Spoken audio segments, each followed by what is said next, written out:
Today, Matt Hancock's handling of the pandemic, the children addicted to vaping, and is the housing crisis about to get worse? This is Politics Live.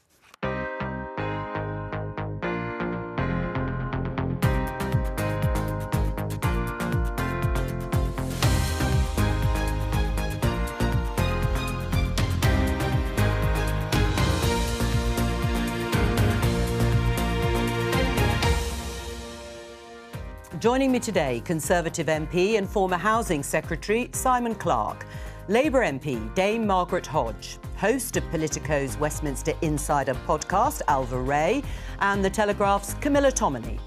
On the programme. Right from the start, it's been clear that this horrible virus affects older people most.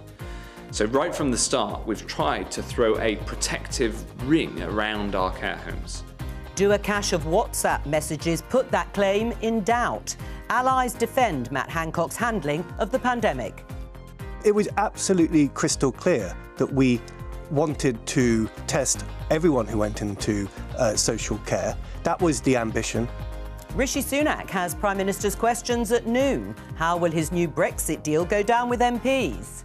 We'll get the judgment of this former Cabinet Minister and Brexiteer. Marketing vaping, an addictive product with unknown consequences for developing minds, to children is utterly unacceptable. This deputy head teacher will tell us about the impact of vaping in his school.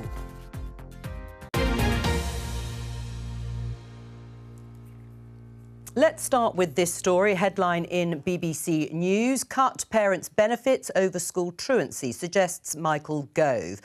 This was an interview Michael Gove, the Levelling Up Secretary, gave to the think tank Onward. It was something he said he thought about during the coalition years, the Conservatives and Liberal Democrats. He said it was blocked by the Liberal Democrats. And it's about docking the benefits of parents who fail to ensure their children get to school. A good idea or not?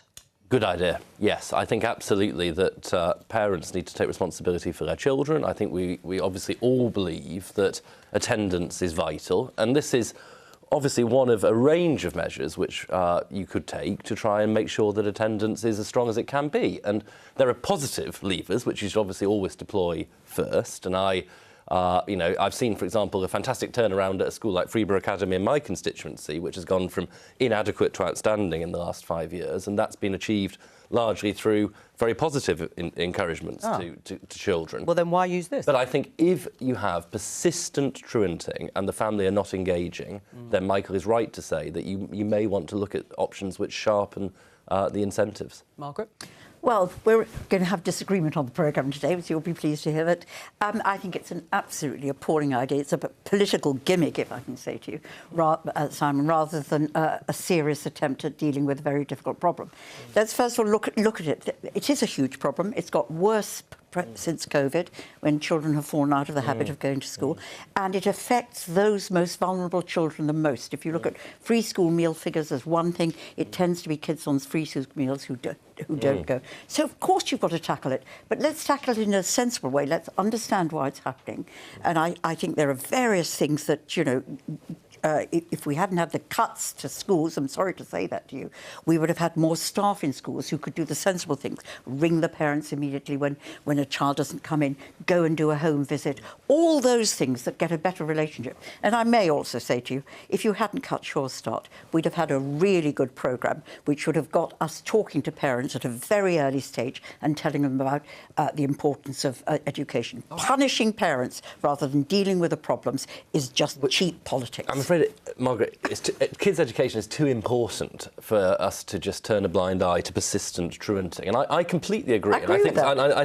I think schools do a lot to try and engage with parents and families. And I think that is absolutely what I see in my patch. But there are families who, let's be clear, don't think this is a priority, don't take it seriously, and with the best will in the world, sometimes you just need to be tough with people who won't engage. Let's deal with the facts. It is massive. It's a massive problem. It's almost 1 in 5 children will not be attending school at some point.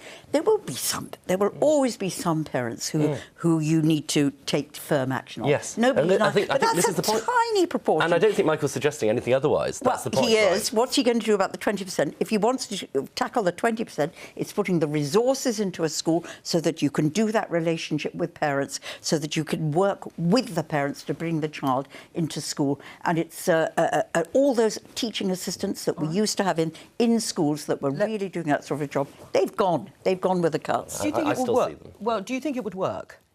Well, I think this is clearly a very complicated problem. When you think of the myriad reasons why children might not attend school, they could be being bullied, they might, not be very confident in their academic performance, they might have quite serious mental health difficulties, really entrenched problems at home.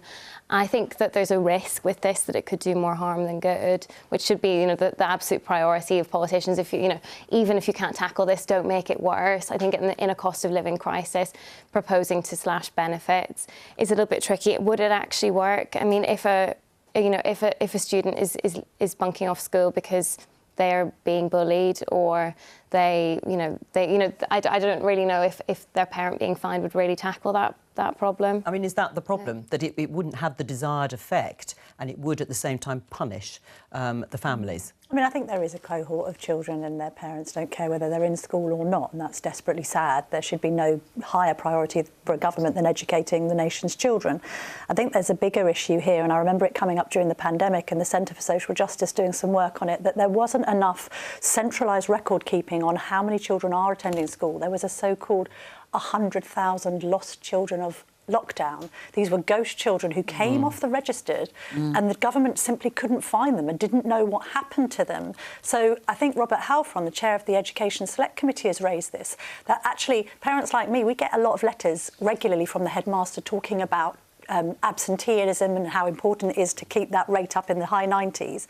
But I think there is a problem with an overall macro knowledge of where some children are. And if they're not at school, where on earth are they, and why aren't they being traced? There's a real glaring problem with that headline, which is assuming that all of the parents of all the children who aren't in school are on benefits. I mean, what's the penalty for parents who aren't on benefits, whose children aren't attending school? I'm sure that, we know that a lot of vulnerable children are in this category, but for those who aren't, why is it just a policy for parents on benefits? Well, that's a good point. To move on, let's have a look at the Daily Telegraph, Camilla's paper, The Lockdown Files. It's called 100,000 Leaked WhatsApp Messages Revealed. Matt Hancock, the former Health Secretary, rejected Chris Whitty, the Chief Medical Officer for England, Whitty's advice on care home tests.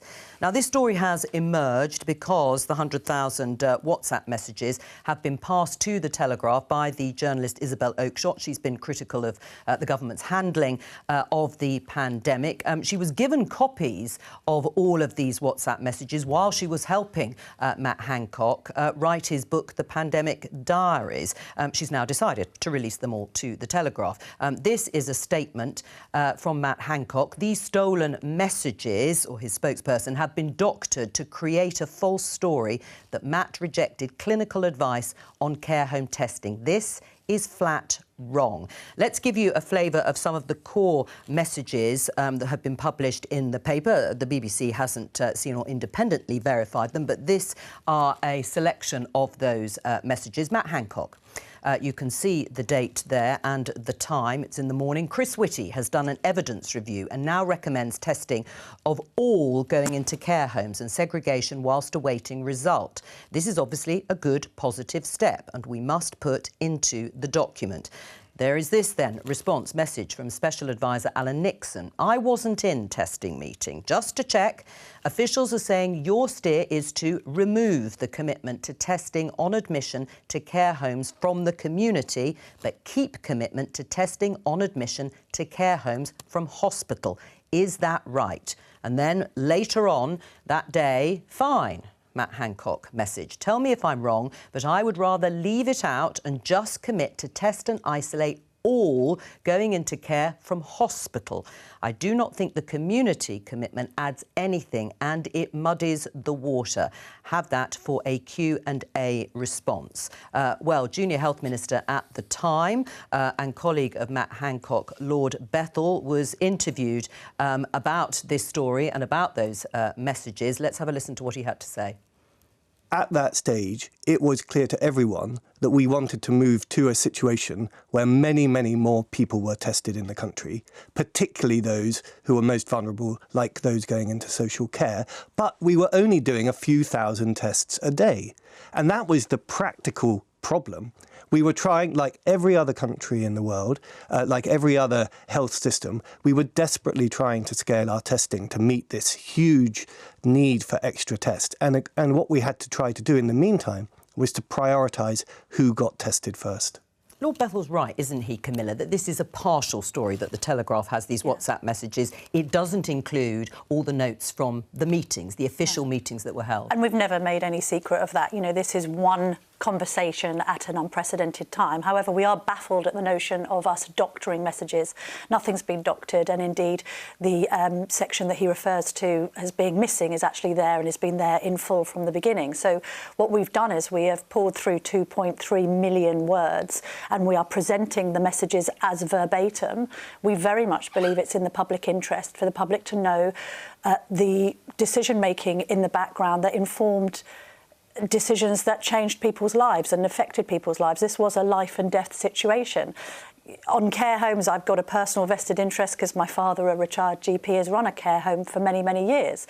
And he wrote for the Telegraph in September 2020, pointing out the fiasco that the testing regime had become. He talked to me very early on in the pandemic how he didn't feel a protective ring had been thrown around care homes. On the contrary, they didn't have enough PPE. They had huge staff absences, up to 50% at one point, according to a survey by the National Care Forum.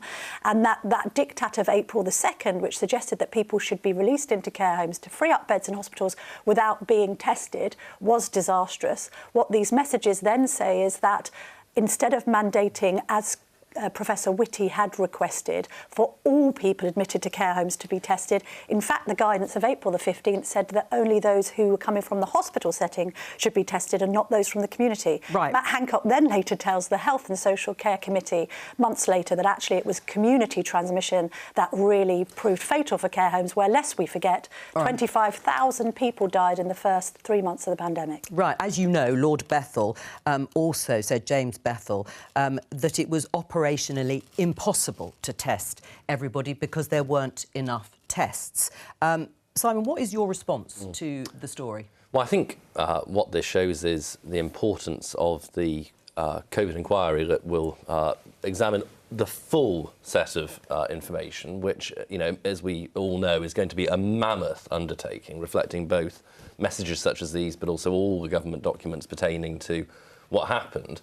I think most people recognise that the discharge of people into the care sector from hospitals and the wider challenges of the care home sector in those early months before mass testing was available was a major contributor to the number of people who died. And I think that is an accepted fact. The degree of culpability that can be ascribed to that is, I think, one which only really the committee can examine fairly, because I do think what Jim Bethel has said is right this morning. We do have to contextualise this, that we just did not have that testing capability in March, let me just go back to it, because 2020. the WhatsApp message that I read, Camilla, Alan Nixon says, I wasn't in that testing meeting. That is where Matt Hancock's spokesperson has said that's where decisions were made. That's no doubt why he's pointing, or they are pointing to only a partial story, because that is where it was revealed they just didn't have the tests to do both people coming from the community into care homes, but also people in the hospital. Do you accept that? We can accept that, of course, but what we also can't quite accept in light of what we now know from these messages is Mr Hancock having said on 3 separate occasions very early in the pandemic.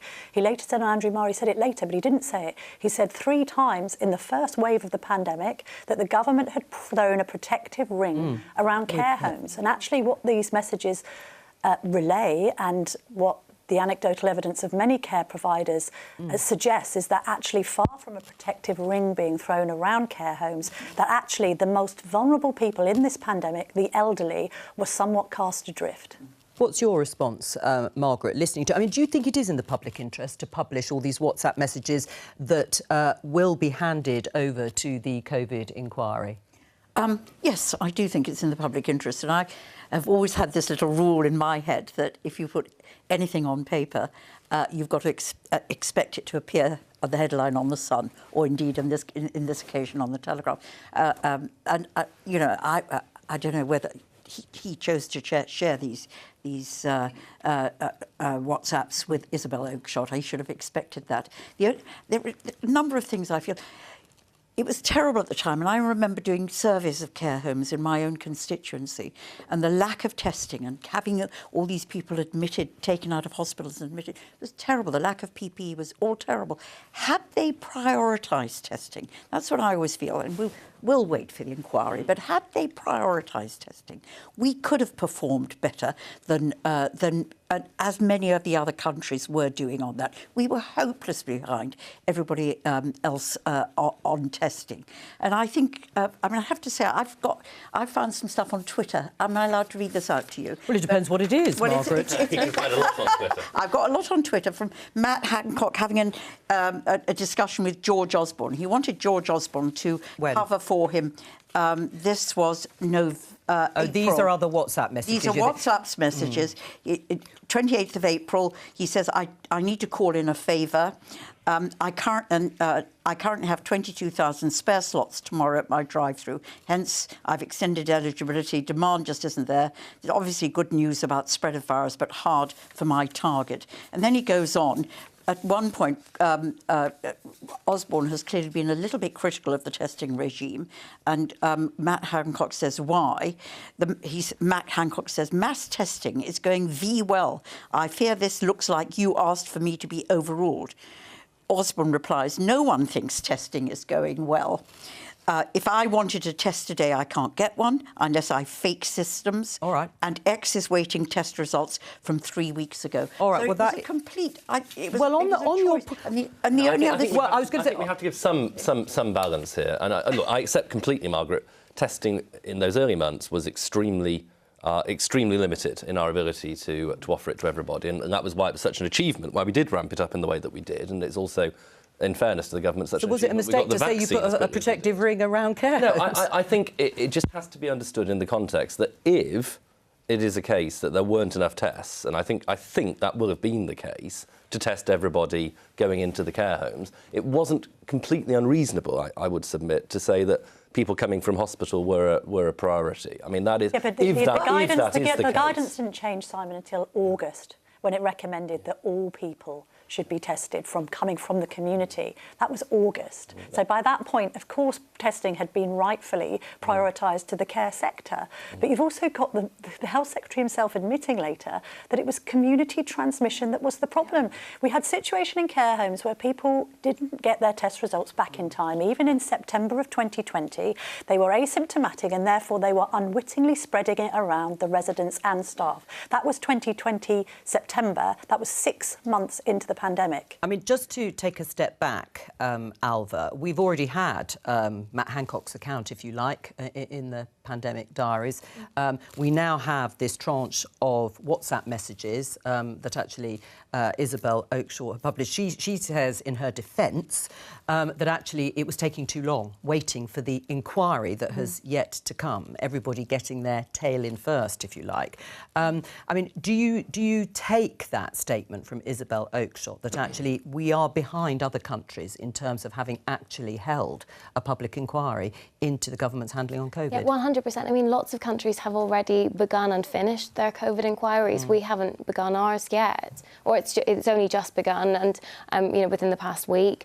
And I think that's, in terms of accountability, that is somewhat lacking. The people who were the Prime Minister, the people who were in office, Matt Hancock, are no longer in post, and there's this sort of limit to how much accountability they can really face. And I think I would just honestly say that Matt Hancock brought this on himself by publishing those diaries first. He has monetised his account of the pandemic. He tried to get his account out first. He shouldn't be surprised that the author he hired to ghostwrite has released more information from that. If he wants full transparency, then he's getting out.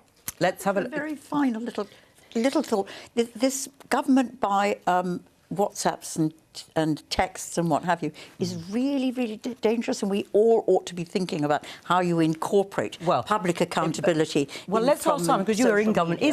Lord Bethell says in the interview that he did with Radio 4 today, he utterly rejects it, I think he said, this idea that government is done by WhatsApp, despite all these thousands of WhatsApp messages that have been handed over. Is that what happens in government, or is it about the official meetings and the notes that are taken, and this is an aside? I think, to be totally candid, it is a bit about both, right? There is a obvious and important structure of proper accountability, and in fairness to the civil service, that is what they make sure does happen for the major decisions. And there is no question that every meeting you're in, as Margaret will know, you've got private secretaries there, you have all the structures of formal minute taking.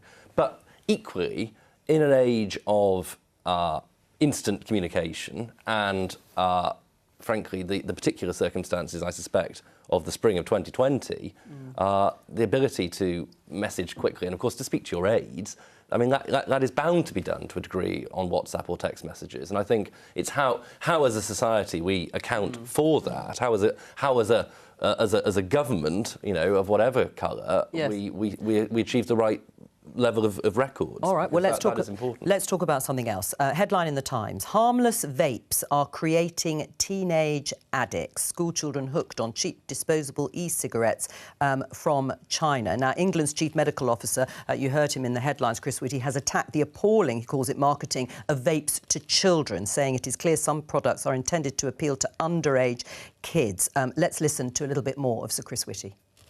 Marketing vaping, an addictive product with, as you imply, unknown consequences for developing minds to children is utterly unacceptable. Yet it is happening. There's no doubt it's happening because although from a low base, the rates of vaping have doubled in the last couple of years among children. Disposable vapes are clearly, things like Elf Bar, are clearly the kinds of products which look as if they're being marketed in reality at children. And I think we should look very seriously at these products for which the child market appears to be the principal market. And children, we are talking here about 11 to 15-year-olds, I think, in the main. Let's talk to Simon Morton. He's Deputy Head of Bramcote College in Nottinghamshire. Hello to you. Simon, tell us, how big a problem is this, vaping among children in schools? That's really hard to sort of gauge in terms of figures and numbers, but what we've seen recently is a county-wide response to this, unfortunately due to some children falling ill from partaking in vaping within some other schools within our county. And I'd like to think, or not like to think rather, that actually as a county we're probably just representing some of the wider concerns that are now making their way into schools. What do you think about the comments about the marketing? Is that your experience too, the children you've talked to, that they are being directly marketed? That is what is coming, but directly from our students. We like to keep an open dialogue with our students within school to try and understand some of the difficulties they're facing day to day. And the social media platforms, the colouring, the flavouring even is very much levelled at young people at these days.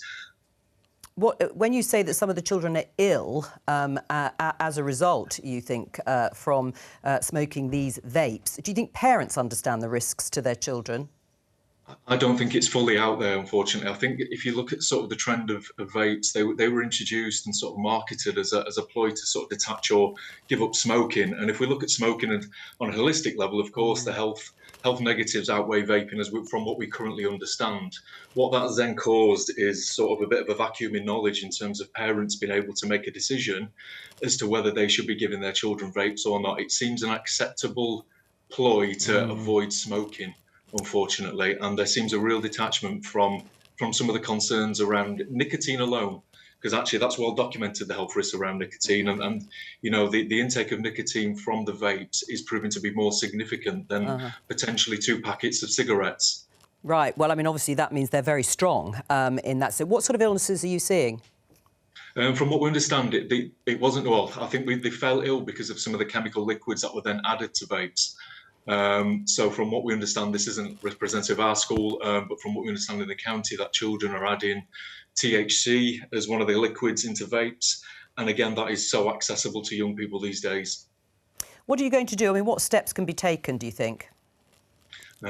What we're trying to do is get ahead of the curve, but this curve is moving very, very fast. I think from what Chris Whitty just said there about how quickly it's doubled. what we're seeing is that we're having more children, or from what we understand, but the perception is more children are now doing this than it feels we can actually successfully educate against. But the county are rolling out programmes. It's something called the Intent Programme, which is about education and training for staff on how to tackle this within school as well. So, and what we've done as a school, and this is an individual response, is we've not been naive in coming forward to speak to parents about this, that we're trying to raise awareness amongst parents to have those conversations with their children about, are they doing it, do they understand the implications, and hopefully warn them off. Simon, we're going to bring in the other guests, but stay with us. Okay. What action needs to be taken, if any, Simon? Well, I think on the basis of what we're hearing, schools do need to be empowered to enforce stopping children from... But what about what the government should do? I mean, should there be regulation? Well, I mean, it sounds to me, and, you know, I'm not an expert in this field, and I'm always cautious, therefore, about wading in. But, look, it sounds to me as though there is a case for regulation. We wouldn't accept children smoking in school. You know, that is something which... you know, we rightly outlawed an awfully long time ago. I think, you know, look, at a general level, I suspect vaping is better than smoking an actual cigarette because of all the other chemicals involved in that. Yes, although you just heard there from Simon actually saying it can be the equivalent, depending on what's added to 2 packets of cigarettes. The addictive qualities as well are really concerning. Look, I mean, I obviously hate smoking in all its guises, and I you know, whilst I do believe in personal freedom, do I think that should extend to children being allowed to get addicted to these products? I'm afraid I don't. I think there probably is a case for regulation. Alva? But yeah, well, I mean, apart from at the very, very end there's maybe a case for regulation. We're not really hearing a strong case for actually regulating these companies. I'm not sure how many Conservative MPs would back that, just given the political instincts of a lot of the Conservative Party. I mean, I think just anecdotally, as a journalist who goes to political party conferences, you can see that this is where tobacco companies are investing their marketing now in vaping, because in a way this is the back door. It's so difficult now as a smoking company to promote cigarettes. That's so limited with the smoking ban and regulation around packaging and so on. So marketing vaping is really the only little area left, and it is mainly being, it's so often sold as the deputy head teacher was mentioning, as this sort of gateway out of smoking. But the kinds of the products, the colours, the flavours, it's all being targeted at children. It's so cynical, this. I had a conversation with my own 14-year-old daughter about it only the other day. She was saying, it seems to me, Mum, that actually these companies are actively marketing them at children because they know that the smoking rates are going down and they need new customers. I said, yeah, that is spot on. You know, she was saying about somebody's vape was bubblegum flavoured. Well, in what world is that going to be something that appeals to an adult? So I think this is really pernicious. I think it's a bit like the Alco Pops of yesteryear, you know, dressing up alcohol in lemonade-shaped bottles and making out that there's nothing in it. Actively marketing children is just morally corrupt. Right, well, when it comes to regulation, headline here in Politico, UK mulls new tax on vaping. Just to tell our viewers, Scotland is banning disposable vapes completely. Should they do that here, Margaret? And should they introduce a tax? Well, I wouldn't go for... interesting enough, I don't think that's the best way of tackling the issue in this. I think what we didn't talk about, I'm not even sure making it illegal is the best way, but we should tackle the advertising. We should tackle the advertising. Now, Simon, as a sort of free marketeer, might sort of be against state interference on that, but I think that is really where I'd go. And I'm of the generation... the oldest one here, I'm of the generation that remembers smoking. I smoked when I was Dr. really Smoke young. Camels, right? Yeah, Dr. Smoke Camels, and it was a good thing. It was good for your health. Yeah. And if you don't tackle that early on, and actually, and I think I would do it. The state intervention should be through advertising. The school intervention should be through education. But what about price? I mean, they're cheaper than cigarettes. I mean, that's also a problem. I mean, I've got some quotes from the mother of a teenage girl in Gloucester who's addicted to vaping. She's 15. She's been smoking for vaping, I should say, for 2 years. She says it's constant. She can't live without it. She takes her vape to school. Most of her friends do. She doesn't just puff on it. It's all the time. She gets through 1 a day. I have tried to tell her it's bad for her, and she doesn't care. And she goes on to say, I hate that shop owners sell them to her. If she can't buy one, she pulls up walkers by to go in and get a vape for her, which it really underlines the addictive quality. But they're cheaper. Well, I mean, look, as I say, I think this is something where there does need to be a more sophisticated debate than there has been to date about what we can most proportionately do. I do agree with Margaret. I think the advertising point, and to your point, Camilla, that we can't allow this to be marketed to kids as easily as it is at the moment. But there may be a case for going further than that. And ultimately, I do think it would be pretty perverse if we ended up with a new epidemic of addiction. Yeah. And we don't know the effects, but I suspect they can't be good. Right. Put it like that. I mean, there is a target, as you all know, to make England, it might be, rather than the UK, but smoke-free by 2030. But this could be the unforeseen consequence that in order to reach that target, laudable as it may be, that, as you say, you have a new generation of people addicted to vape. These are young children who are going to vaping without touching cigarettes. The whole point of it, the introduction of vaping, was that it was to take people off cigarettes. Quite. So, we've got marketing directly to young people through the flavours and the colours and whatever is just wrong. I really think that's the best way of tackling it, together with education and work through schools and in the family. Well, Simon, you've been listening to the discussion. What do you think, if anything, the government should do? I think the marketing around the packaging would be something that would be very easy to. However, from what we understand, it's also infiltrating the algorithms on social media platforms. So they're getting it from all avenues at the moment, which I think is going to make it even harder to sort of detach from what is expected of, I suppose, within normal teenage culture at the moment. I think the worry is, and a point that was made is, the concerns about the rising habits that seem to be forming. I'm concerned that we've already got a generation here that are potentially addicted to this. And the question for me is, how do we pull back so many teenagers from an addiction? Simon Morton, thank you very much. Let's talk about another important issue, which is housing. This headline in The Guardian: England's new housing supply likely to fall to lowest level in decades, says a study. Simon, was it wrong for the government to scrap compulsory housing targets? Yes. And why? Why did they do it? Because, well, look, in the end, there is a debate which goes across our politics, because there is an issue with the way in which all politicians, I suspect, respond to new housing. And I think Margaret and I will both experience it. Every time a new development is proposed anywhere, I will get lobbied fiercely by any community to say no, flat no, not can we make this project better, can we make sure that the infrastructure is in place. It's just, there is a lot of pressure, and it's very easy to give way to that pressure. But what we're seeing here is the consequence of the politics of following that logically through, which is that we are short, not by tens of thousands, not by hundreds of thousands, but by millions of homes that we need in this country. And then we wonder why housing and rents are so unaffordable. How do you change attitudes, though? Your colleague Theresa Villiers was sitting here, Conservative colleague. She was one of those that blocked the move to housing targets.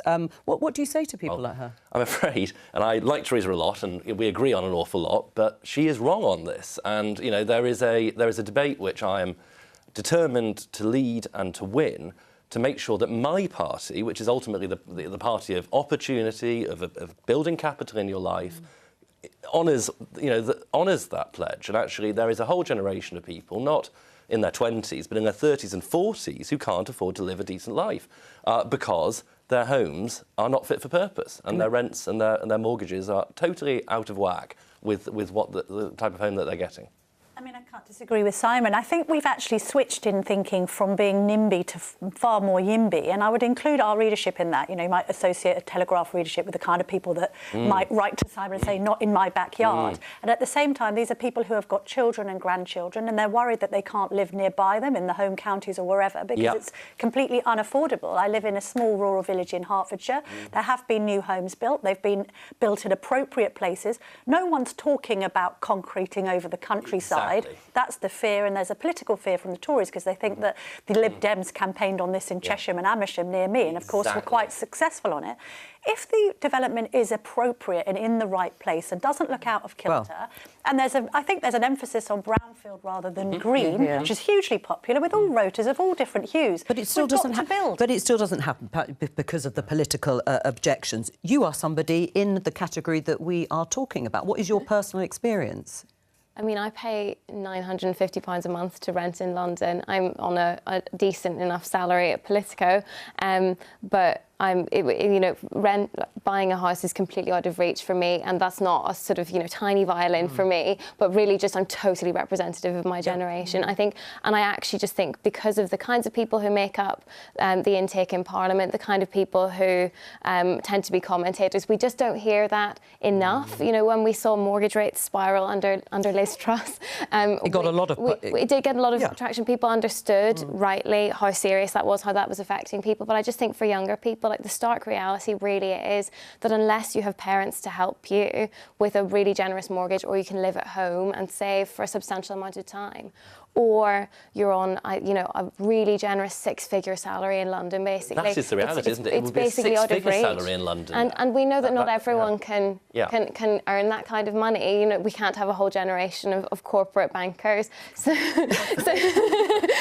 it's just completely out of reach. And this really is just symptomatic of the chaos in the Tory party right now. That Rishi Sunak I have to pull you up on that. Well, except that the Tory party did in the end. There is a particular problem. I would agree with this. Right. With a certain amount of pressure, because of the constituencies that we represent, which in many cases are those which fear planning the most. But look, I will come back to you, Simon, but I just want to bring Margaret in on that issue. Is it planning? Is planning the problem in the way Simon has outlined, Margaret?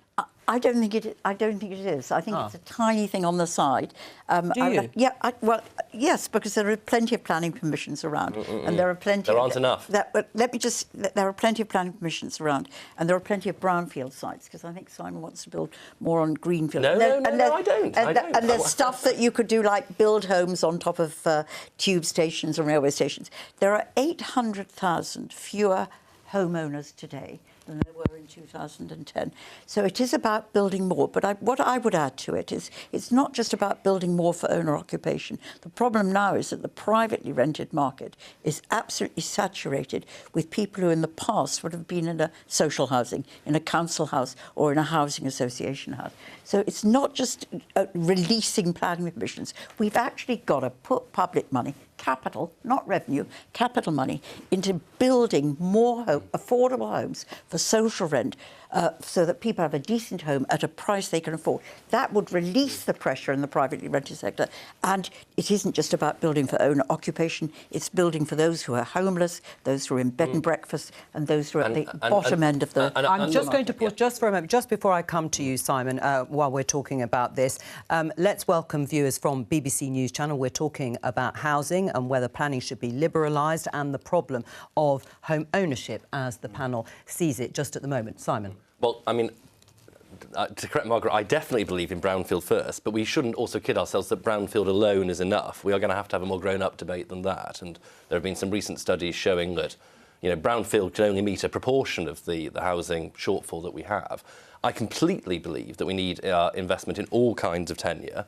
The government does spend billions through Homes England on delivering projects, including critically affordable projects, which we all want to see. But I just don't think we can shy away from the fact the fundamental issue is around planning. We need to staff up and invest the planning departments of councils more so that they can be more effective. But we also need to win the political argument. What the Lib Dems did, and Camilla referred to it in Cheshire and Amersham, was lethal to home building because it sent a message to lots of MPs. The only way to try and escape this is to feed the monster. We've got to be better and braver than that and make the argument that if we want a society where people can afford a home of their own and have affordable rent, then we need to face the trade-offs involved in that, and that means building homes. Right, let me just show you this headline.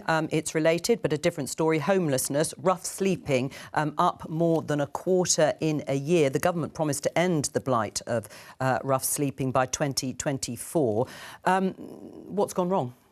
Well, the reality is that this is part of the pandemic fallout, that the exceptional amounts of funding that were invested during the pandemic are now easing back, because, I mean, that was the amount we were spending during the pandemic was totally unsustainable. But look, this is a moral mission. We need to keep building the homes that we need. Honestly, I agree with a lot of what you said, Simon, but on the social housing, on those, the homeless, the rough sleepers and that, the investment in whether it's housing association housing or council housing has fallen abysmally over the last 20 years, so I wouldn't even just even stop it under you. And unless you actually tackle that at that bottom end, there's an owner-occupation problem, which you're confronting, but there is a real homelessness, rough-sleeving problem, and you can only do that by actually having public investment in housing, public subsidies I don't through disagree housing with that. associations and council, and that's what's creating that problem. We've only got about 5 or 6 minutes until we get to Prime Minister's questions with Rishi Sunak and Keir Starmer. You will have noticed this week we've talked an awful lot about what is now being called the Windsor Framework, the new Brexit deal or arrangements for Northern Ireland. Rishi Sunak has been selling it all week. What's your verdict? I think we have to be gracious and say it is a very significant advance on where we have found ourselves hitherto under the protocol, which was the best that could be secured in the chaos of the autumn of 2019. I think there are important questions, and that's why I, along with a number of my colleagues, dozens and dozens of my colleagues, are going to wait for the expert analysis to come through from the legal experts convened by the ERG to actually understand the full ramifications of what is being proposed here, because there are important issues we need to bottom out, including, for example, around the emergency brake. Does it apply to the updating of EU law? What are the retaliatory measures? So you could vote against it? I think at this point, look, I recognise this is a very significant improvement, and I suspect that the absolute logic of this is it will go through. But I think there are important things we need to flesh out. But you're reserving judgment still? I'm reserving judgment because, as I say, on the emergency brake, does it apply to the updating of EU law? What are the retaliatory measures that we can face if we exercise it? How do we account for the differences between how the EU and the UK seem to be interpreting different parts of this agreement? What does it mean for our ability to diverge critically from EU law? These are all questions we just need to understand before we make a final decision. Margaret? Well, I don't feel very gracious about where Rishi Sunak has got. I mean, I'm shocked by what Simon is saying, but I don't feel gracious about it because this is a crisis of the Conservative Party making. We were having had an oven-ready deal. You were part of the government, Simon, that signed this deal and that created the 7 problems. Yeah, and Margaret, I didn't interrupt. No, OK, well, I'll make my point in a moment now, because it is important. That you were part of the government that created this deal and had these 7 demands now of the DUP are ones that come out of the very, very flawed deal that you did. In my view, Simon, I would just say to you, for goodness sake, put the interests of the people of Northern Ireland at the top of your agenda. In goodness sake, we need something which brings back government to Northern Ireland, and not to vote this deal through. I mean, there'll only be 30 or so of the Conservatives in that vote. We will all vote in the national interest, in Northern Irish people's interest on that. And you should not be creating these new problems and questions. These are questions which we need to understand because they do have profound ramifications, both for Northern Ireland and for the rest of the UK. You wanted Brexit, and Brexit means that there is a new relationship between those parts of Britain and Ireland. And for actually Rishi Sunak just said, tell the Northern Irish people that they are in this fantastic, brilliant we'll come on to that in just a second. Where they can have both the single market and the British market. And also control of our laws. I couldn't believe that. But there will be some incredulity. You yourself have just said that it is better than what you signed up to before. I'm just going to literally show viewers the inside of the chamber, House of Commons chamber. We'll be going there into just a few minutes' time for Prime Minister's questions. Alva, you wanted to... I would just ask, Simon, I mean, you said that this is unquestionably an improvement on the original deal, which you voted for. So by what possible logic would you not vote for this improvement? And look, Alva, to that point, it is an improvement, and very likely, as I say, this will go through the House of Commons. But it is also important that very likely it will go through the House of Commons. Margaret, the whole of the Labour Party will vote for it. And look, it is just important that we understand what the ramifications of this are. And, there are genuine questions about this emergency brake. There are genuine questions about the implications for our ability to diverge. There are genuine questions about the EU law that will continue to apply in Northern Ireland. You raised those issues last time. You voted for it anyway. Yeah, well, I think it's very important that when we try... Basically, what happened was, in 2019, we had to find a way of honouring Brexit and getting out because the Labour Party and the Liberal Democrats, together with a tiny minority of Conservative MPs, had stopped us leaving. Right. I mean, short of saying there might have been a bit of rewriting of history on both sides, just to say that Peter Barnes, my colleague from the Political Research Unit, will be on hand and on standby to bring up and verify any dubious facts and claims made by the politicians during Prime Minister's questions.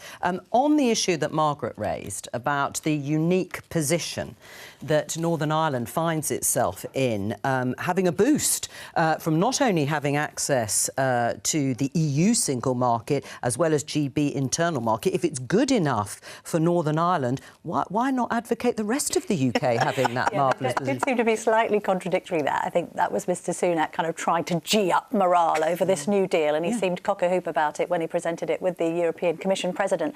Look, I actually think that quite a lot of concessions have been made on both sides on this, and it's quite refreshing to see that degree of kind of seemingly meaningful negotiation as opposed to some of the political posturing that we had back in 2019, I think.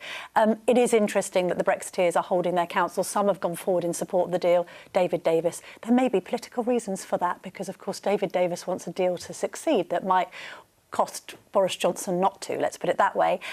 The Star Chamber are looking at it. We've also heard from Sunak today that, you know, he doesn't seem to think that the DUP support is contingent on the deal, even though when it comes to power sharing in Northern Ireland, I would suggest it can only be a success if the Stormont Assembly meets and the unionist parties are represented at the table. Right, just to pause for a moment, because I think Sir Lindsay Hoyle, the Speaker of the House of Commons, is probably preparing to introduce Prime Minister's questions, so forgive me if I interrupt. But Margaret, do you think Labour should commit to single market for the whole of the UK? Now, Rishi Sunak seems to think it's such a good idea for Northern Ireland. I'll come to... the only thing I wanted to say to Camilla, it is awful. I'm afraid. This is all being discussed as within the Conservative Party. I'm going to have to pause.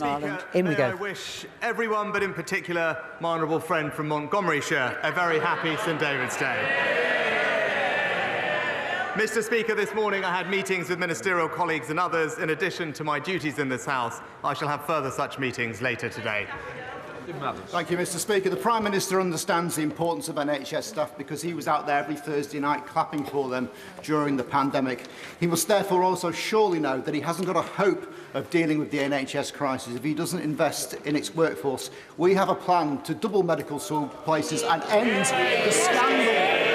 the scandal of straight-A students being denied the chance to become a doctor.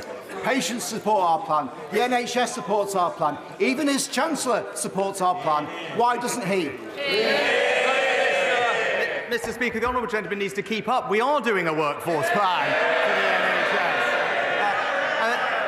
There are tens of thousands more doctors, more nurses in the NHS, record number of GPs, record investment in the NHS. That's what you get with a Conservative government delivering. Mr Speaker, will the Prime Minister join me in congratulating the staff of Nottingham University Hospitals Trust, who, faced with a challenging winter with 300 COVID and flu patients, as well as thousands of appointments affected by industrial action, who have succeeded in reducing the backlog of those awaiting more than 18 months for surgery by a quarter in just a month? And will he further reaffirm the Government's commitment to the redevelopment of the Queen's Medical Centre and City Hospitals, the second biggest hospital investment programme in the country? Prime Minister. Well, I join my honourable friend in thanking everyone at Nottingham University Hospitals Trust for their fantastic work, and I can confirm that we are committed to a new hospital scheme at Queen's Medical Centre and City Hospital as part of our new hospital programme. I know that progress is being made, and I look forward to seeing the project come to completion. We now come to the Leader of the Opposition, Keir Starmer.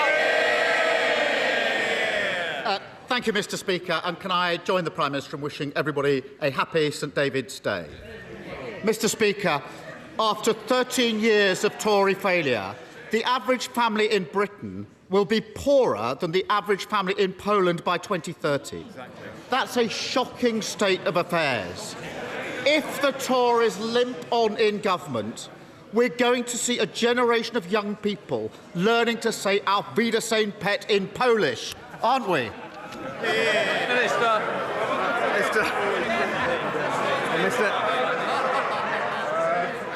Mr Speaker, it's clear to everyone that the biggest impact on households' living standards is the energy prices that we're suffering at the moment as a result of an illegal war in Ukraine. And I just remind the honourable gentleman what we are doing to ease people through that. Because of our energy price guarantee, right now, the government is paying over half of a typical household energy bill, saving households right now £1,000. It is one of the most generous support schemes globally. Now, he knows future decisions to support cost of living are for the budget, but if he's concerned about the cost of living, what he should do is stop making inflationary, unfunded spending commitments and back our plan to halve inflation. The dictionary definition for unfunded commitments is last year's kamikaze budget. Mr. Speaker, the only country in the G7 still poorer than it was before the pandemic, and he stands there pretending it's all fine. Total denial about the damage and decline that he is presiding over. Delivering growth and tackling the cost of living crisis will mean standing up to vested interests. Energy bills are going to go up by £900 in April.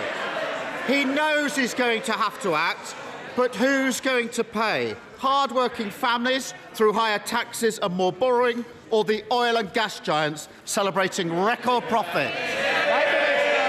Well, Mr. Speaker, I know the honourable gentleman. He made a rare trip out of North London to visit Davos.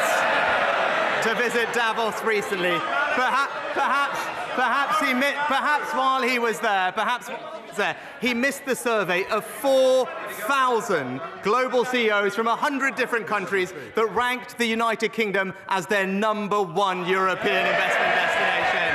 Now, if he's serious about getting the economy growing, then he should stand up to the vested interests in the unions and back our minimum service levels. Mr. Speaker, here's the thing. All the CEOs of business saying there's only one party with a plan for growth, and it's this party here. And there's only one party that broke the economy, and they're sitting there. Now, on energy bills, it's not as complicated as he pretends. Oil and gas companies are making vast, unexpected profits, whilst working people face misery of higher bills. He can boast all he likes, but companies like Shell didn't pay a penny in windfall tax last year, and they're still not paying their fair share now. Why doesn't he admit his mistake, get rid of the loopholes in his botched windfall tax, and finally choose family finances over oil profits? Mr. Speaker, there's a theme here. He seems to forget, as Chancellor, I introduced a new tax on energy companies. Energy companies will pay a 75% tax rate on extraordinary profits, comparable, indeed higher than other North Sea nations. Now, that's what his shadow levelling up secretary called for recently. But I've got good news for them. We did it a year ago. They've got to keep up. Now, I know, Mr. Speaker, they claim to support levelling up, but they really do need to keep up. Keir Starmer. He introduced a tax on Shell and they haven't paid a penny. Fantastic work. If he was serious about investing in the future of the country, he'd start with housing. A few months ago, his backbenchers forced him to scrap house-building targets. At the time, he stood there and said it would mean they would build more homes. Well, would you believe it? A few months later, the Home Builders Federation say house building is going to fall to its lowest level in 75 years. Now, he can change course on this. He can bring back targets and planning reforms, or he can duck that fight and let a generation down. Which is it? Prime Minister. Actually, Mr. Speaker, we've had recordly high numbers of house building and indeed the highest number of first-time buyers in around 20 years under this government. But he talks about investing for the long term of our country, and that's important when it comes to energy security, Mr. Speaker. But Labour's policy is to oppose any new oil and gas licences in the North Sea. It is an absurd policy that would see us paying billions to countries abroad for our energy while shipping it here with twice the carbon emissions. It's typical political posturing. It's bad for the economy. It's bad for our security, just like the Labour Party. What? Because of the noise, I don't think the Prime Minister is hearing the questions, because I do think it was on house building. Keir Starmer.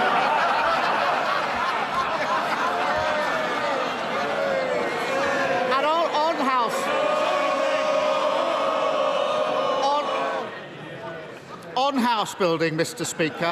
That's the lowest level for 75 years. A whole generation of people desperate to get on the housing ladder. 13 years in power, and all he's got to say to them is, it's somebody else's fault, let me deflect. No wonder they're furious with his government.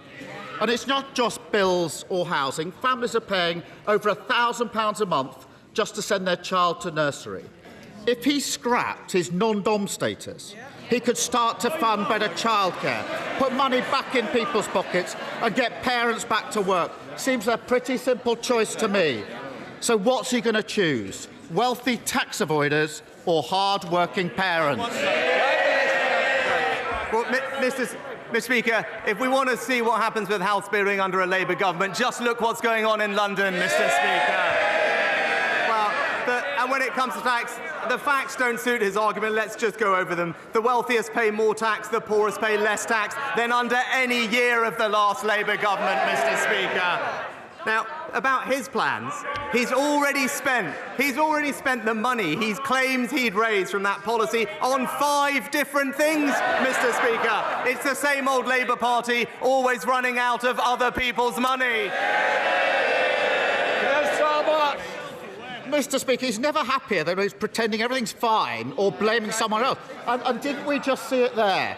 He is choosing tax avoiders over hard-working parents. Mr. Speaker, I don't want to finish this session without asking about the COVID disclosures in today's Daily Telegraph. Now, we don't know the truth of what happened yet. There are too many messages and too many unknowns. Oh, but families across the country will look at this, and the sight of politicians writing books, portraying themselves as heroes, or selectively leaking messages will be insulting and ghoulish spectacle for them. At the heart of this is every family who made enormous sacrifices for the good of the country, or who tragically lost loved ones. The country deserves better. The COVID inquiry has already cost the taxpayer £85 million and hasn't heard from a single government minister yet.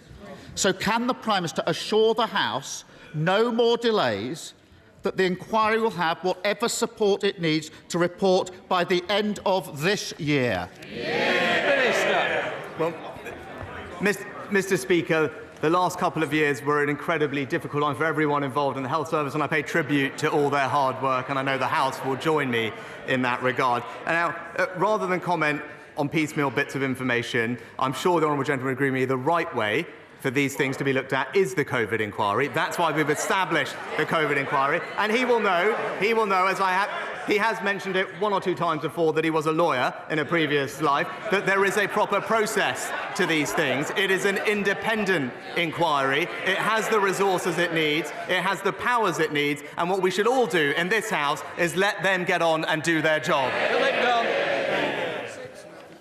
I warmly welcome the Prime Minister's work to resolve the Rubik's Cube of the Northern Ireland Protocol. This opens the prospect for resuming more positive relations with our nearest neighbours. Last week, Imperial College generously hosted an event to celebrate 25 years of the Environmental Audit Committee's scrutiny work.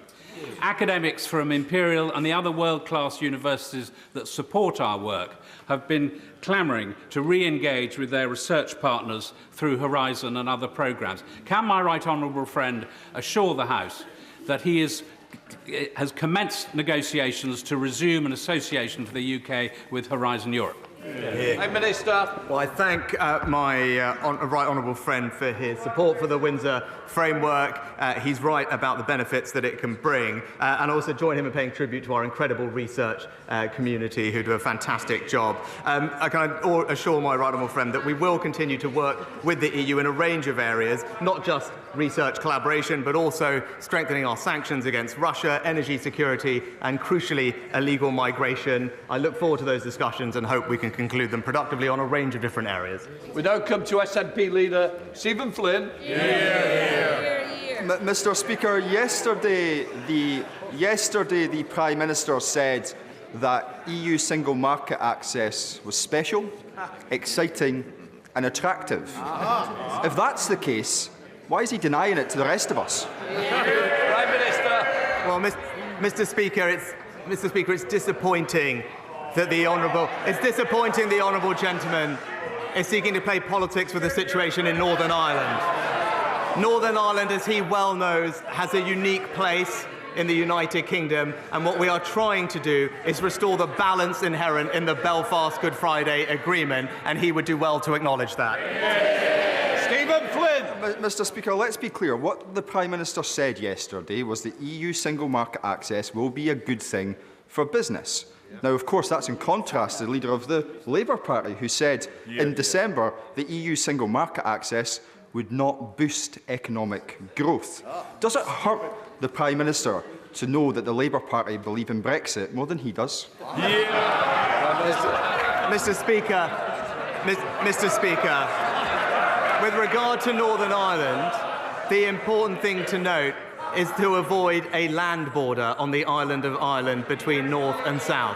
That is what is crucial to achieve in getting the right framework for the arrangements in Northern Ireland, and the businesses there that trade across that border on a daily basis with complex supply chains need and value that access. That is something that the Windsor Framework has sought to achieve, and I believe delivers it. It's not about the macro issue of membership of the European Union. It's about getting the right mechanisms in place to support businesses and communities in Northern Ireland. And I would say to the honourable gentleman, he knows better than that. He knows that this is about Northern Ireland, and I hope that he can support what we've agreed.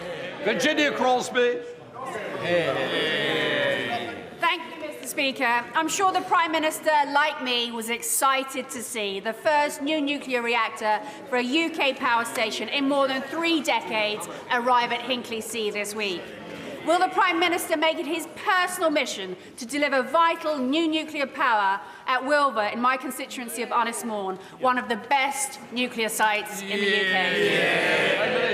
Well, when it comes to our energy policy, the important thing is to focus on our long-term energy security. That means more renewables, more offshore wind, hydrogen, CCS, and indeed more nuclear. Wilfer remains one of the best nuclear sites in the UK, and the strong support from the local community and indeed my honourable friend makes an attractive site for the UK's nuclear revival, and I know great nuclear, British nuclear, when that body is up and running, will be taking a very close look at it. Colin Eastwood. Well, I have to say, Mr Speaker, it's great to hear the conversion that the Prime Minister has had on the benefits of the single market. Given Northern Ireland's access to the dual market, both markets, and the benefits that brings, will his government commit to investing in infrastructure and higher education provision to maximise that benefit? Prime Minister. Well, thank you, Mr Speaker. I thank my honourable friend for his engagement and support in developing the Windsor Framework. I think it delivers on what he wanted, which is to ensure that we do protect Northern Ireland's businesses and the supply chains that they have, and I can give him that commitment. He and I both want to see more investment in Northern Ireland, not just from the government, but also from the private sector. This agreement will unlock that investment. But critically, a step on that journey is to have a reformed executive, something that I know everyone in this House would like to see. Sir Oliver Hill. Does my right honourable friend agree that in these difficult times the free world must stand together? And with that in mind, would he also agree that strengthening our friendships and support with other countries in Europe is important? Will he welcome the delegation here today from Lithuania? And does he agree with me that the decision to hold the head of states of NATO meeting in Lithuania, in Vilnius in July, shows what a strong ally they are, and also how important we think it is to strengthen the eastern flank? Prime Minister. No, I agree with my right honourable friend. I'm delighted that Lithuania and the city of Vilnius will host the NATO Leaders Summit in July, and the UK does have a strong and growing relationship with Lithuania. It was just yesterday that their defence minister was here supporting our efforts together with them to train Ukrainian soldiers, and at the summit we will work together to ensure we can deter and defend against Russian aggression by making sure that we implement the next phase of the most radical military transformation since the 1960s. Sarah Chuck. To date, 79 people have been killed on smart motorways. Last January, the government said it would pause their rollout. The Prime Minister said smart motorways are unpopular because they are unsafe. We need to listen to drivers and stop with the pursuit of policies that go against common sense. Since then, 3 new schemes have gone live, with 3 more expected shortly. Prime Minister, especially during a cost of living crisis, how do you justify pushing ahead with these death trap roads? Prime Minister. Well, Mr. Speaker, safety on our roads is our absolute priority, and we will do everything we can to make sure drivers do feel safe. Last year, we in fact paused the rollout of smart motorways not already in construction while we consider the data and next steps. And in the meantime, we've committed almost £900 million for safety improvements across the entire network. Angela Richardson. Zero Carbon Guildford won national recognition here in Parliament, receiving the Climate Coalition's Innovative UK Community Project Award. They've taken what is often an overwhelming subject and turned it into local issues with tangible solutions to give people agency. Will my right honourable friend join me in congratulating all the volunteers, including Ben, Izzy and Mark, on their award? And does he agree that grassroots organisations like Zero Carbon Guildford are key stakeholders in our national journey to achieve net zero? Prime Minister. I join my honourable friend in congratulating Zero Carbon Guildford for receiving the Climate Coalition's Innovative UK Community Project Award. She's absolutely right that community empowerment, engagement and action can play a role in supporting the UK's transition to net zero, enabling communities to access the benefits that it brings, from greener jobs to improved health. Cal Smith. Thank you, Mr. Speaker. Last week, I met with RCN nurses, and one of the biggest challenges that they face is the crumbling buildings of the Royal Lancaster Infirmary. Hospital bosses were promised capital funding as part of one of these so-called 40 new hospitals back in January, but it's March and they haven't seen a penny. So how many broken hospitals and broken promises will it take for the Prime Minister to finally fix something? Well, Mr. Speaker, we're investing record sums in the hospital capital upgrade programme across the country. I'm very happy to make sure that we're making progress on the scheme that she mentioned and ensure that gets the detail of that. But not just the 40 hospitals, but 90 upgrades around the country and up to 300 community diagnostic centres and electrical surgical hubs. This is a government that is backing the NHS with the resources it needs. Craig Tracy. Mr. Speaker, the tragic death of more than 50 people over the weekend when their small boat broke up off the coast of Italy is a sad reminder of the total disregard for life that the illegal traffickers who facilitate these crossings have in order to make their money. So can the Prime Minister set out what steps he's taken to bring an end to this barbaric trade, and also to reassure my constituents that stopping illegal immigration remains a key priority for this government? Prime Minister. My honourable friend is right that the tragic incident near Italy at the weekend demonstrates how too well illegal crossings put lives at risk. That's why last year the Home Secretary and I announced 5 new measures to tackle the problem of small boats crossings, including the largest ever boats deal with France and a landmark deal with Albania. But we must do more. And as soon as the legislation is ready, it will be brought to this House to ensure that if you arrive in this country illegally, you will not be able to stay. You will be swiftly detained and removed to your own country or a safe third country alternative. That is the right and responsible way to tackle this problem. Joanna Cherry. Thank you, Mr. Speaker. The Prime Minister and I have one thing in common. We've both had to step in and sort out legal and constitutional messes created by his predecessor but one, the Right Honourable Member for Uxbridge. Now, the Prime Minister has boasted that his new Brexit deal puts Northern Ireland in an unbelievably special position because it will have access to both the UK and the EU markets. And he said that this makes it the world's most exciting economic zone. So my question for the Prime Minister is this. If there can be a very, very special status for the province of Northern Ireland, why can't there be a very, very special status for the nation of Scotland?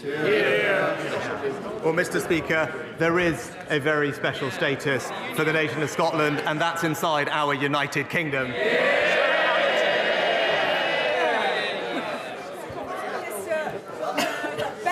Cadwallader University Health Board was yet again put in special measures. The chairman and the whole board resigned en masse as they no longer have faith in the Welsh Labour government. Yet on a call earlier this week, The Welsh Health Minister told me that it wasn't Welsh Labour government's fault that healthcare has collapsed in North Wales. Now, given that Labour run the NHS in North Wales, can you suggest to the people of North Wales whose fault it is and who should put it right? Prime Minister.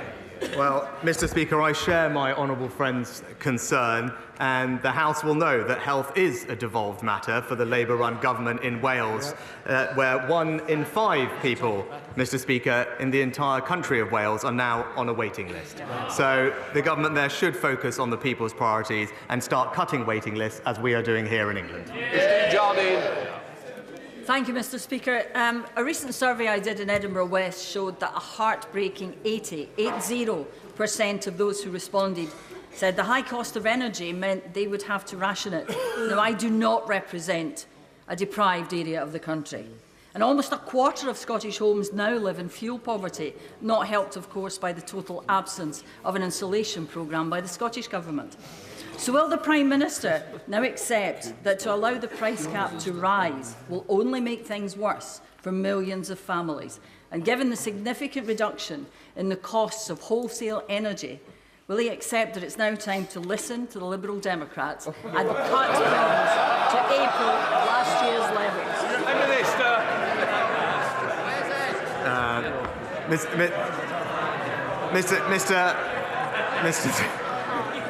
Mr. Speaker, it's the Liberal Democrat shadow energy secretary who said that there was no role for nuclear power in our future energy industry is not something that we need to listen to. But with regard to supporting people with energy bills, as I said earlier, because of the energy price guarantee, we're paying typically around half of a family's energy bill at the moment. That's worth £1,000 at the moment. But the support doesn't end there, Mr. Speaker. Over this next year, there will be around £1,000 of direct support to the most vulnerable families across the nation with their energy bills. And with regard to energy efficiency, I agree with her, it is important, which is why this government has allocated over £6 billion over this Parliament. And the new schemes that we've just put in place will help hundreds of thousands of households across the country, saving them around £300 on their bills through improvements to their energy efficiency. And you're right, it should be available everywhere, including in Scotland. Alberta Costa. Thank you, Mr. Speaker. As chairman of the All-Party Group for Greece, can I put on record how sad we all are for the tragic train accident that's happened in Greece and for the tragic loss of life? Mr. Speaker, double child rapist and killer Colin Pitchfork is once again up for parole next month. Now, I know the Prime Minister doesn't have any decision-making process in terms of the Independent Parole Board, but can he organise an urgent meeting with the Secretary of State for Justice so I can refer my constituents' views about this dangerous man and he can take that into account in his submissions to the Independent Parole Board? Yeah. Well, Mr. Speaker, Pitchfork's crimes were heinous, and our thoughts remain with Linda and Dawn's friends and family. My honourable friend knows that it is for the Parole Board to determine these decisions, but my honourable friend, the Deputy Prime Minister, will be submitting his views on the Pitchfork case to the Parole Board before the oral hearing. Is happy to meet with the honourable gentleman again, and we have also recently published a root and branch review of the Parole Board system, which outlined our plans to introduce greater ministerial oversight, and I look forward to having the contributions and thoughts on that from my honourable friend. Ruth Cabret. Thank you, Mr. Speaker. Yesterday, new figures showed that there's been a 26% increase in people sleeping rough.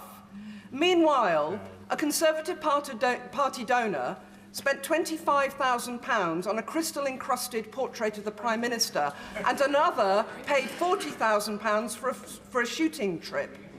Wow. Doesn't this show just how out of touch the Conservative Party is on the cost of living crisis? Well, Mr. Speaker, rough sleeping levels are actually 35% lower in this past year compared to the peak.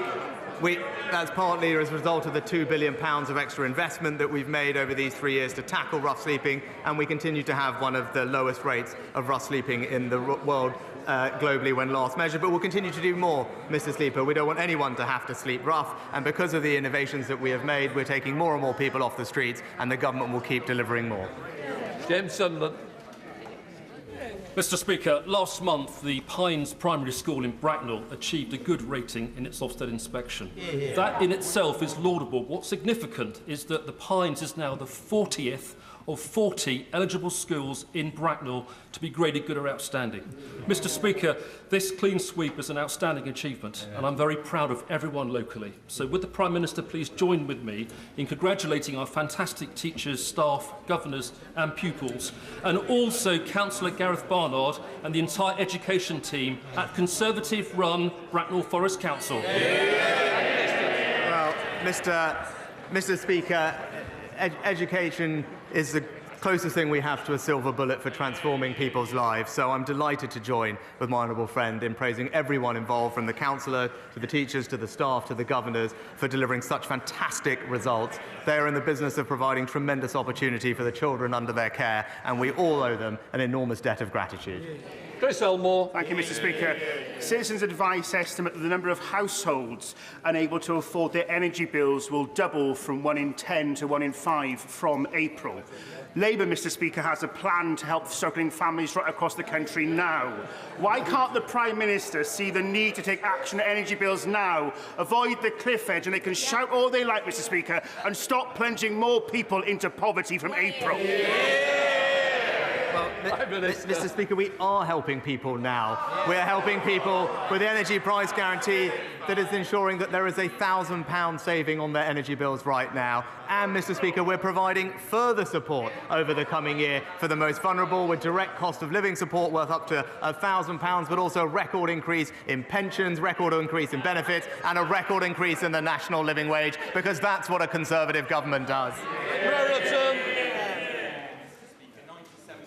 Of ceramics businesses are SMEs, which has meant they've not received the level of support that many other energy-intensive sectors have. So will my right honourable friend look at what more support, particularly financial support, can be offered to help this sector to decarbonise and invest in energy efficiency measures? Prime Minister. Well, I know my honourable friend is a powerful advocate for his ceramics industry, and rightly so. It's been a pleasure to meet with him and his businesses in the past. He'll know that our energy bill discount scheme does support businesses with their energy bills through to March of next year, and there are a range of other funds we have to support energy-intensive industries, the scheme that he mentioned, but also the Industrial Energy Transformation Fund, which provides capital grants to businesses like his to help them decarbonise, and I look forward to discussing this with him and his businesses in the near future. Trick Ready. Thank you, Mr Speaker. It's been announced that on the 7th of May, a coronation choir will perform at Windsor Castle, comprised of some of the UK's keenest community choirs and amateur singers, such as refugee choirs, NHS choirs, LGBTQ+ singing groups and deaf signing choirs. If it turns out that any of the refugees taking part in that choir have arrived here on small boats or from a safe third country, should they be deported to Rwanda before or after they sing for the King?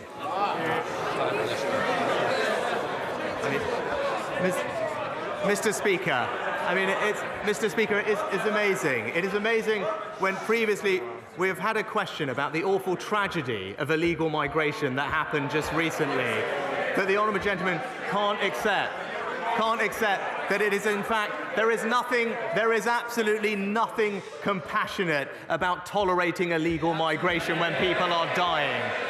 That's why this government will bring forward legislation to improve the system here, and it is absolutely right that if people come here illegally, they should be back sent to a safe alternative, because that is the only way we will break the cycle of these criminal gangs and stop people dying needlessly. Thank you, Mr Speaker. A school in my constituency was complaining that they cannot afford to turn the heating on. Yet this school and others are spending money on PSHE materials by organisations such as Stonewall and Jigsaw that are educating our boys and girls that they may not have been born in the right body or have an intergender identity. Would the PM meet with me to see how we can stop this unscientific ideological education being taught in our schools and get our children learning what they should be learning in a warm, safe place? Oh, Mr Speaker, we have boosted school funding by around £2 billion in each of the next 2 years, which will help schools manage their energy costs. But we do expect schools to take responsible and sensible decisions on their RHSE materials and making sure that those materials are age appropriate, suitable, politically impartial and value for money. I look forward to discussing this with him in the future, and I will ensure that he gets a meeting with the relevant minister. Final question, Rosie Duffield.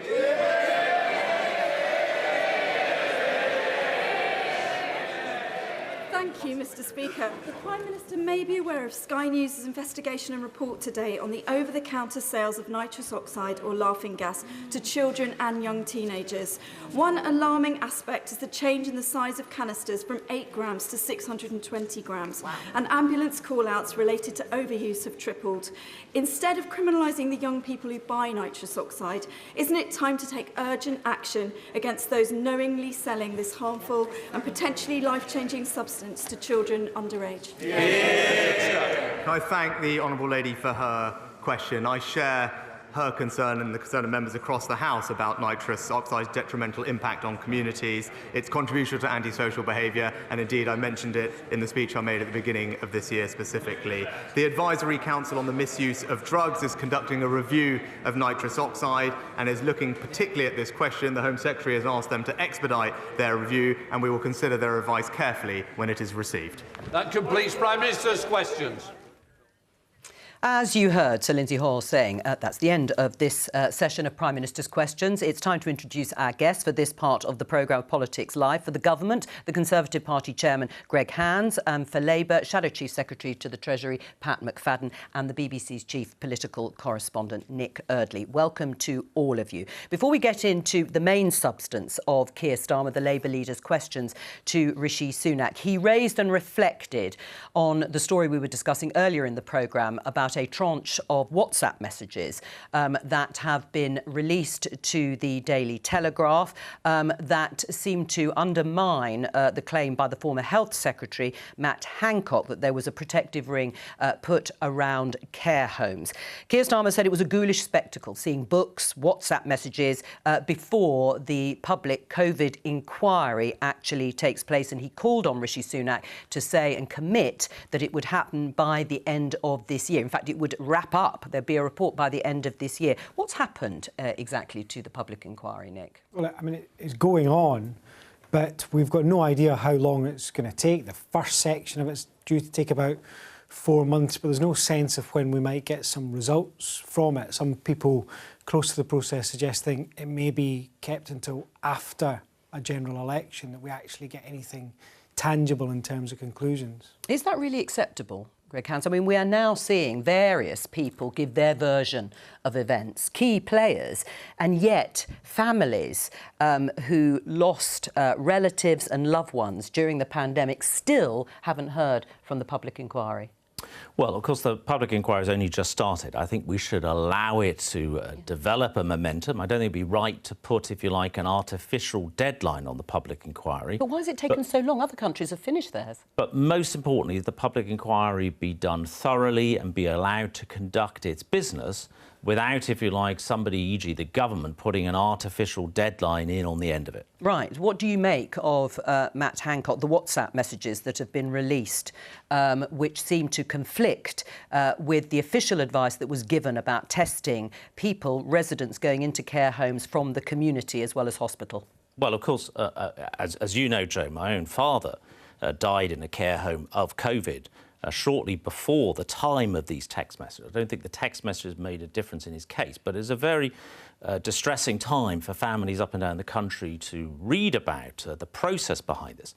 However, I would say Matt Hancock has been clear in saying that the selected text messages do not present the full picture. Like one of the text messages in particular from his special advisor deletes the beginning of the text message, which provides the context for the decision being made. Which is a meeting that was held. So I think this is properly a matter for the public inquiry to look at these things. Do you agree? We should just leave it now for the inquiry. Well, the defence from Matt Hancock this morning was this is a distorted picture and doesn't tell the full story.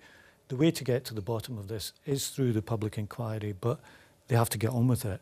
And I think it's really important that this reports certainly before the next general election and that there's no attempt to put off the conclusions until after this. That's not an artificial deadline. it's a democratic deadline, and it's very important that it's met. Let's talk about cost of living, energy bills. Keir Starmer challenged Rishi Sunak about the government maintaining the energy price guarantee at £2,500 because it's going to or the subsidy is going to be reduced in April. Should the government maintain it at £2,500? Well, we'll have to see, but the intention of the government was clearly, through the course of the winter, particularly cold days, dark nights, that support be there. So, as Rishi Sunak said at Prime Minister's Question Time, that provided £1,000 per household. Yes. Half of people's energy bills have been paid I understand by that, the government. but should it be maintained? Otherwise, people are going to be paying more. Well, I think there's a budget, of course, coming up in exactly 2 weeks' time. We'll have to see what the government does overall to support people at the moment. But it is worth just stressing how much support that the government has provided, in particular over the last year. Half of people's energy bills through the winter, which is just finishing. Energy bills are very, very seasonal. We need to bear that in mind. Right, but the most difficult time for people with energy bills has been the time where the government has been meeting half of people's energy bills. All right, but then Keir Starmer said, well, what about making energy companies pay for the shortfall? Well, what about a windfall tax that would do it rather than taxpayers or bill payers? As Rishi Sunak said at Prime Minister's Question Time, there's already a windfall tax in place. But secondly, this is the same Labour Party which is also calling on more investment from energy companies in renewables in particular. Now, the same energy companies will be those that are also producing renewables. So Labour have spent the benefits of what they describe as a windfall tax 5 times over and are still expecting those energy companies to invest in more offshore wind, more solar and so on. We've got to make sure energy investment carries on in this country as well as supporting people with their bills. Pat? It's nonsense. Well, it's not. Which bit is nonsense? The idea that we spent the money 5 times. The government has introduced a windfall tax that we called for, that they were dragged kicking and screaming to do. They delayed 6 months last year from our call to actually doing it. And there are still holes in it. Right. For example, around investment allowances, around the date it kicks in and so on. And to extend the price cap at its current level for a few months could easily be paid for by filling in those holes. Could it? Yes, it could. There's an estimate out from Cornwall Energy today saying this would cost around £2 to £3 billion. That would be really important help for people over the next few months, because without that, they're facing an increase of £900 a year from next month on their energy bills. I'm going to come back to you, Greg. I'm going to come back to you in just a moment, Greg, because we said that Peter Barnes from the BBC's Political Research Unit would be looking into claims and counterclaims made. Peter, you've had a look at this issue of a windfall tax or a closing of loopholes of a windfall tax to further subsidise bill payers. Yeah, that's right.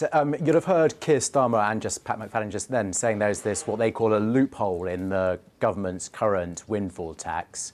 So that windfall tax was introduced last year in May. It effectively sets the tax rate for the profits from North Sea oil and gas extraction at 75%. But there is this investment allowance that companies have, which means that for every pound they invest in North Sea oil and gas, they can take away 91p of their gas bill. And that has led to relatively low take of the tax, particularly from some of the larger companies. So Keir Starmer mentioned Shell. They've reported record profits in 2022 of £32 billion. And Keir Starmer said they're not going to be paying any of the windfall tax. That's not quite right. They originally thought that, but they've revised it. They're going to be paying just over £100 million of windfall tax for 2022. But it's still not a huge amount of money relative to their overall profits. So I guess there is a question for Greg, sorry. Does he think that the windfall tax is currently fair when profits can be that big and yet relatively small amounts being paid by the bigger companies? But there is also a question for Pat that Greg mentioned. What about the investment from these companies? Some of the companies have warned that if the windfall tax was extended as Labour wants to see it, raising more money with a higher rate and without this investment allowance, that could reduce the amount of investment they make. Well, look, the first thing to say is these companies, of course, are taxed more than almost any other company in this country due to the rates of corporation tax and the windfall tax that the UK government introduced. Second thing I would say is that we're also asking these companies to invest more. Well, I'll come on to that with Pat, but what about the proportion? Gas and renewables. But what about as a proportion of the profits that they have made? Should they pay more, a few £billion more, in order to plug that gap so that the taxpayer and the bill payer doesn't have to? You've got to be really careful in terms of where is that profit being made, where is it taxable, of course, as well. Like a lot of Shell's profits will not actually be made in the UK. But we've got to be careful. We want Shell and others to invest more in UK gas from the UK continental shelf at the moment. Of course, we're making the transition to net zero by 2050. But for the moment, for our energy security, it makes perfect sense to be getting more gas out of the North Sea and not importing it from abroad. You will have seen the headlines and the reports over the last few weeks and months from some of these energy companies and oil and gas companies saying that they might hold back on further investment if they are going to have to pay more of a proportion of the profits that they've made, and they are less in the UK than other parts of the world. There's two things I'd say. First of all, the chief executive of BP said that the windfall tax would make no difference whatsoever to their investment. But there is a windfall tax. And he said that a long time ago, They would go ahead with that. That was said almost a year ago. When you look at the figures that were just quoted, the idea that Shell, having made tens of billions of profit, even if it's not all in the UK, is paying as little as £100 million in this tax, when constituents of mine have seen their bills double and they could be facing an increase of £900 next month. That just doesn't fit with people. In an era, these are, in the end, the windfalls of war. That is what these companies are enjoying. It's not through any extra genius or even any extra investment. It's the windfall of war. And our constituents are paying the price for their profits. Now, it is only fair that a proportion of that goes to help people to meet Well, a proportion, of course, is going to, but you want a bigger proportion. Well, we want the same proportion to continue for the next few months in terms of its outcome on the price. Well, but otherwise, how are people going to find that extra money? Well, look, I think the Labour position is they want more tax and more investment. They cannot have both. The government, under this government, has actually increased the proportion that comes from renewables is up by 5 times since Labour used for investment. It's actually increased 5 times from renewables. Don't talk over him. We need more renewables, but we also, in the short term, need more gas coming out of the UK continental shelf. So we're not importing gas from, e.g., Russia or expensive, quite carbon-intensive liquefied natural gas. That is the priority at the moment. More UK homegrown energy is what the government is focusing on. Now you can make your point to Greg. The idea that it's a choice between the windfall tax and investment is not the case because, as you know as well as I do, Greg, the companies are using these profits for share buybacks and dividends much more than they're using them for extra investment. So it's simply not true. We've taken action on the tax. We took action a long time ago. A lot of what Pat is quoting is from deep into last year. Yeah? The priority is making sure the government, we're paying half of people's energy bills at the moment. 29 billion has gone into that. While still, we now have 5 times the investment into renewables than there was under the last Labour government.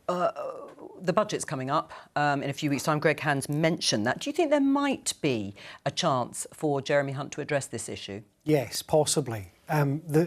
The view in the Treasury, or the message that keeps coming from the Treasury, is there isn't much headroom, we've not got much cash to play with. But this phrase that everything is being kept under review is constantly used by Treasury officials. And I just wonder, Greg, what's the situation for people watching at home that want to have a rough idea what might happen to their energy bills? Are you ruling out extending universal support, or is it still on the table? Well, look, you're right, there is a budget in exactly 2 weeks' time. People will not have long to wait to see the overall package. There's every year of tax and other levels that will be coming in that budget. What we have said is that we have provided an enormous amount of support through the winter and are still doing so. Yeah. £1,000 per household. A lot of money has been put into those bills and helping people out. All right. Particularly during the dark nights and the cold No, you've days. made that clear, but we're wanting to look ahead. Yet, finally. Can I just say that I think what is likely to happen here is what's happened a few times. We'll be told that what we'd be calling for is impossible, outrageous and irresponsible until budget day, and then it's fairly likely that the Chancellor will do it. That's what happened with the windfall tax in the first place. That's what happened with the price cap in the autumn, and it's what may well happen in 2 weeks' time. Well, and that's your prediction. Labour. They said there was no money left when Pat was last in government, and nobody is copying that approach. Right. Us twice on this over the last year. You have taken on the windfall tax, which was suggested by Labour. Let's talk about housing. We discussed it earlier on in the programme with the former Housing Secretary, Simon Clarke. The government scrapped compulsory housing targets. Critics claim it was under pressure from certain sections of the Conservative Party, and England's new housing supply is predicted to fall to the lowest level in decades, according to a study. Let's have a listen to what Simon Clarke said in the programme earlier. You know, there is a debate which I am determined to lead and to win, to make sure that my party, which is ultimately the party of opportunity, of building capital in your life, honours that pledge. And actually, there is a whole generation of people, not in their 20s, but in their 30s and 40s, who can't afford to live a decent life because their homes are not fit for purpose, and their rents and their mortgages are totally out of whack with what the type of home that they're getting. Should planning reform be liberalised, Greg? Well, look, that is something that the government is obviously looking at. Simon makes a very, very strong case, a very, very good case. But look at what the government has been delivering. Simon was a brilliant housing minister, a brilliant chief secretary of the Treasury. 3 of the best 4 years in the last 30 for housing starts were in the last 3 years. More affordable housing, as Rishi Sunak outlined at Prime Minister's Question Time. The government's record has been good, particularly in recent years. It can't be when England's new housing supply is likely to fall to the lowest level in decades. Well, Simon Clarke spoke to me earlier and he was very, very clear.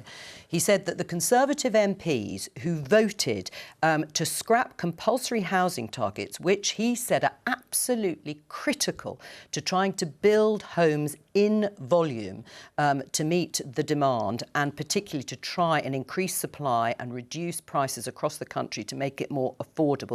He said those MPs were wrong and he is going to find them. Do you agree with him? Let's look at what has actually been delivered. That is the most important metric. But I'm asking you a different question. But I'm asking you a different question here. 3 of the best years in the last 30, in the last 4 years, have seen record levels of delivery. Should there be a liberalisation of planning reform? Should there be compulsory housing targets in every authority across the country? This is something which, of course, is with Michael Gove at the Department for Housing, Levelling Up and Communities under consideration. Right. Is there a problem with MPs who block planning applications in their constituencies?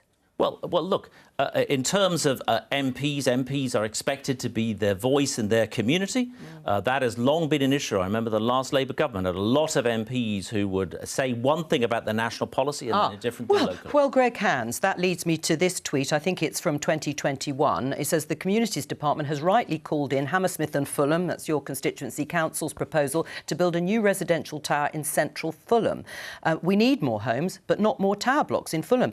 Simon Clarke, that is talking about you, isn't it? Blocking at a local level what is being proposed at a national level. No, that very specific proposal was to build a very tall tower block, from memory around 25 storeys, in an area of residential properties in Fulham of typically 2 to 3 storeys, with some other estate properties nearby that were taller, but nothing like as tall as that building. So it's a question also of building housing that is appropriate for that environment. Right. I mean, it has been a problem of successive governments, so we don't need to trade statistics on that. Labour failed to build enough homes when they were in power. But Keir Starmer has promised that Labour will be the party of home ownership in Britain today.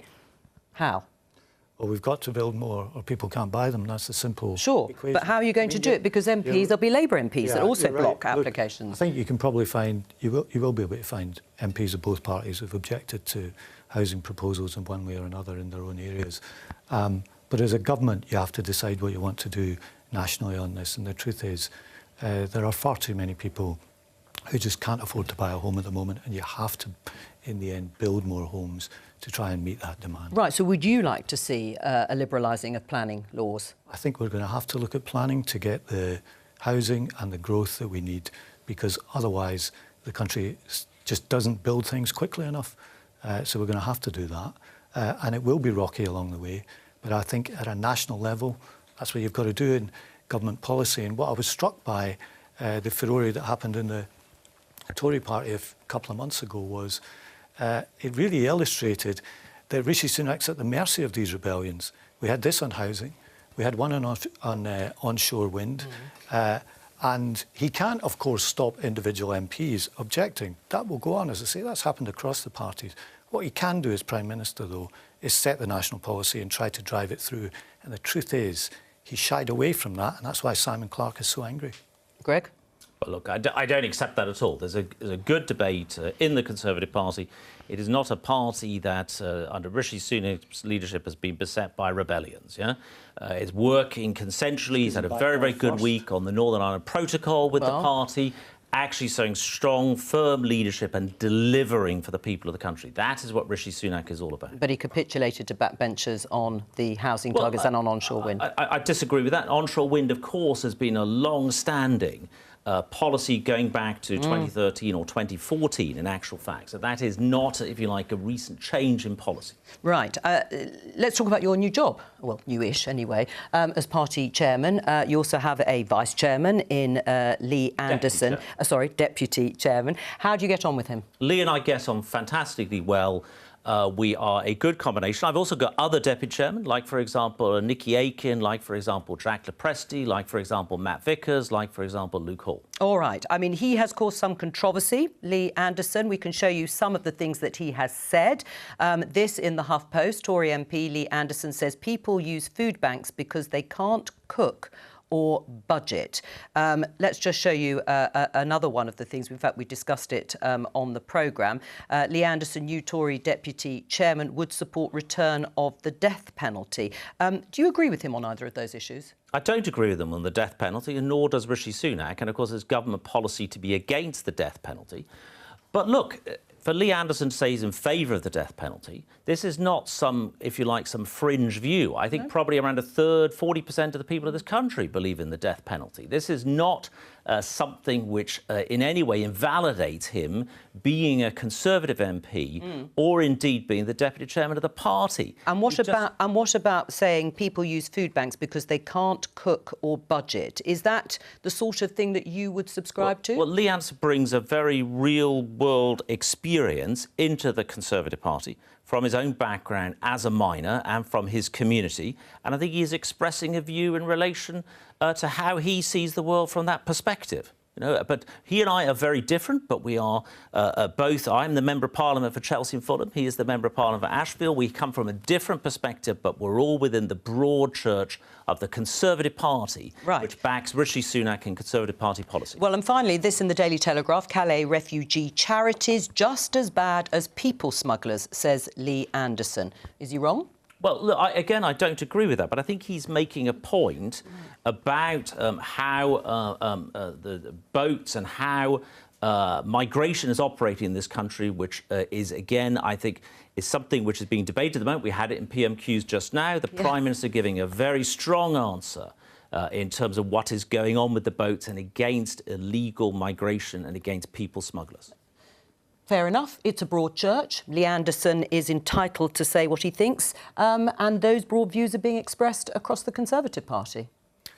Everyone's entitled to say what they think, of course, but you know, I can tell you that from my constituency, the people who use food banks really need them. There is a real and growing need. It's a real struggle for people to pay their bills, and particularly when they've got energy bills at the level they are and the level they might go up by, as we've discussed. And there is a real need there. So I disagree with him on his views. It's not a matter of he's not entitled to express them. If that's the current Tory party and that's the representation of it, that's up to them. I would say there's a real need there. And instead of attacking the people who are using the food banks, let's do more to make sure that food banks are not needed. Is it helpful for the Conservative Party, those sorts of remarks? I think Lee Anderson is helpful for the Conservative Party. He reaches out to a lot of communities that are important in this country and important the Conservative Party coalition. Pat, you'll be delighted to know, since you said yourself that there'll be many MPs on both sides of the House objecting to housing, and here is one that you objected to. Is that do you regret it? No. And is that the sort of thing that has to stop by MPs at a local level if this issue of housing is going to be tackled? Because there's always a debate. I mean, if you take an area like Wolverhampton that I represent, we have a lot of brownfield land. We've got a lot of former factories. Sadly, they haven't been developed for some decades. My view has always been, yes, we need new housing, but we need it on brownfield first and not the few bits of greenfield that the city has. But doesn't that just underline that there is always a problem? There's always an issue locally that may be, very well justified in the way that you've done, but that prevents house building. It can prevent a specific development, but when you've got a national policy, it does mean the local authorities either individually or collectively have to identify the sites and make sure that overall the target is built. That doesn't mean every single development will be right, but it does mean you've got a national policy that drives the number of houses overall that's built, and that's a fair thing to do, and it's right of the government. Just before we go, Nick, on the Windsor Framework, the New Deal, when are we going to hear from the Democratic Unionist Party? Probably next week at the earliest, but there seems to be quite an active debate happening within the party and a bit more open to it than many people thought. On that, that's all we have time for today. Thank you to all of my guests for joining me. I'll be back with more Politics Live tomorrow at 12:15.